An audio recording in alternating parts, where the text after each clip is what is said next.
Polling station అనుకోండి మన దాన్నే పార్ట్ అంటారు, పోలింగ్ స్టేషన్ అంటారు, విభాగం అంటారు, ఏమైనా దీనికి ఒక ఇన్ఛార్జ్ ఆఫీసర్ ఉంటారు గవర్నమెంట్ సైడ్ నుంచి. ఆయన బూత్ లెవెల్ ఆఫీసర్ అంటారు ఆయన. అట్లాంటి బూత్ లెవెల్ ఆఫీసర్లు ఇప్పుడు మన జిల్లాలో 1963 మంది ఉన్నారు.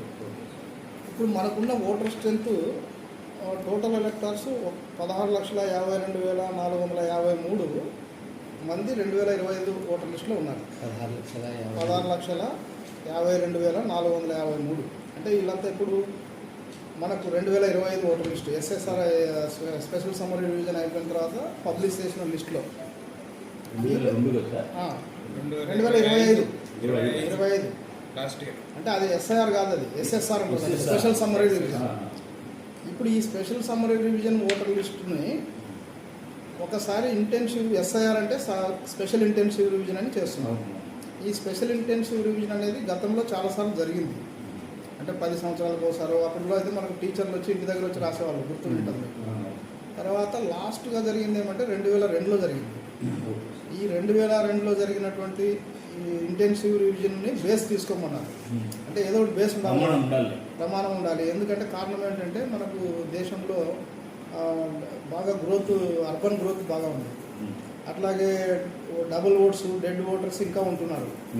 అట్లాగే ఏదైనా విదేశాల నుంచి వచ్చిన వాళ్ళు ఉంటున్నారు. ఇట్లాంటి సమస్యలన్నింటినీ పరిష్కారం చేయాలంటే ఇంటెన్సివ్ రివిజన్ చేయాలనేది ఎలక్షన్ కమిషన్ అందరి ఉద్దేశం. ఈ ఉద్దేశంతో ఇప్పుడు ఇది టేకప్ చేసినారు. టేకప్ చేయడంలో ఏమిటంటే 2002 ఓటర్ లిస్టులో ఉన్నటువంటి వాళ్ళని ఇప్పుడు ప్రస్తుత ఓటర్ లిస్టులో ఉన్న 2025లో ఉన్న ఓటర్ లిస్టు వాళ్ళతో సరిచూడమన్నారు. మ్యాపింగ్ అంటారు దాన్ని. అంటే సపోజ్ ఇప్పుడు నా ఓటు ఇక్కడ ఉంది, నా ఓటు అక్కడ 2002లో డైరెక్ట్గా ఉందా లేదా, ఉంది అనుకోండి. సపోజ్ నాకు ఇప్పుడు 60 ఏళ్ళు కాబట్టి 2002లో కూడా నా ఓటు ఉండొచ్చు. నాకు అప్పటికే 25 ఏళ్ళు 30 ఏళ్ళు ఉంటాయి కాబట్టి ఇక్కడ ఉంది, అక్కడ ఉంది కాబట్టి మ్యాప్డ్ అని కొడితే దానికి మ్యాప్ అయిపోతుంది. అది ఓకే, మ్యాపింగ్ అయిపోతుంది. ఆ ఓటర్ అట్లే ఉంటాడు. ఎక్కడికి అతనికేమి మనం ఎక్స్ప్లెనేషన్ కానీ లేకపోతే నోటీసులు కానీ ఇచ్చేది ఏమి ఉండదు. ఎన్యూమరేషన్ ఫామ్ వస్తుంది, ఎన్యూమరేషన్ ఫామ్ ఇస్తాం, కరెక్షన్ చేసుకోవచ్చు అతను. అంటే ఆ ఎంట్రీస్ అన్నీ కరెక్ట్గా ఉన్నాయా లేదా, ఏదైనా పేరు తప్పు, సవరణ, ఫోటో అప్పుడు పాత ఫోటో ఉందా, లేకపోతే ఇట్లాంటివన్నీ సరి చేసుకోవడానికి ఎన్యూమరేషన్ ఫామ్ ద్వారా అవకాశం వస్తుంది. ఈ ఎన్యూమరేషన్ ఫామ్ ఎవరు ఇస్తారంటే బూత్ లెవెల్ ఆఫీసర్ ఇంటికి వచ్చి ఇస్తాడు. 2 ఫారాలు ఇస్తాడు. ఇచ్చి ఒక ఫారము ఫిలప్ అతను కరెక్షన్ చేస్తాడు. వాళ్ళని అడిగి డాక్యుమెంటరీ ఎవిడెన్స్తో కరెక్ట్ చేసి దాన్ని యాప్లో అప్లోడ్ చేస్తాడు. యాప్ ఉంటుంది బిఎల్ఓలకి, ఆన్లైన్ యాప్. అందులో అప్లోడ్ చేసి ఆ కరెక్షన్స్ అన్ని చేసి సబ్మిట్ కొడితే అయిపోతుంది. అది ఓటర్ ఉంటాడు. అది ఒకటి రకం. ఇంకా రెండవ రకం ఏంటంటే ఇప్పుడు నా కూతురు ఉంటుంది అనుకోండి. సపోజ్ నా కూతురికి అప్పుడు 2002లో ఓటు ఉండే అవకాశం లేదు. ఇప్పుడు ఓటర్గా నమోదు 2025లో ఓటర్గా ఉంది కాబట్టి ఇప్పుడు ఆ అమ్మాయి అప్పట్లో 2002లో ఎవరితో మ్యాప్ అవుతుంది, ప్రోగని అంటారు. అంటే వాళ్ళ బంధుత్వం నాతో మ్యాప్ అవుతుంది. నా ఓటు అక్కడ ఉంది అనుకోండి. సపోజ్ ఆ అమ్మాయిని నా దగ్గర ప్రోగని కింద మ్యాప్ చేయొచ్చు. డైరెక్ట్ మ్యాపింగ్ కాదు ఇది. డైరెక్ట్ మ్యాపింగ్ అంటే నాకు నేనే, నా భార్య ఉంటే నా భార్యకి నా భార్యనే, అది డైరెక్ట్ మ్యాపింగ్. అది అట్లా కాకుండా పిల్లలు, మన పిల్లలు, మీ పిల్లలు కానీ మా పిల్లలు కానీ ఇప్పుడు ఏజ్ తక్కువ ఉంటుంది కాబట్టి వాళ్ళని కూడా అక్కడ మ్యాప్ చేయాలి. మ్యాప్ చేయాలంటే వాళ్ళ ఓటు ఉండే అవకాశం లేదు అక్కడ, లేదు కాబట్టి వాళ్ళ పేరెంట్స్తో మ్యాప్ చేస్తారు. వాళ్ళ పేరెంట్ ఓటు అక్కడ ఉందనుకోండి, వాళ్ళ పిల్లలు అని చెప్పి ఆ విధంగా ప్రోగని అంటారు దాన్ని. మ్యారేజ్ ఏంటి సార్? పిల్లలకి మ్యారేజ్ ఏంటి సార్? మ్యారేజ్ అంటే అక్కడ చేస్తారు. ఎక్కడైతే మా డాటర్ సార్ మ్యారేజ్ అయింది చెప్తా, ఎక్కడైతే అక్కడ.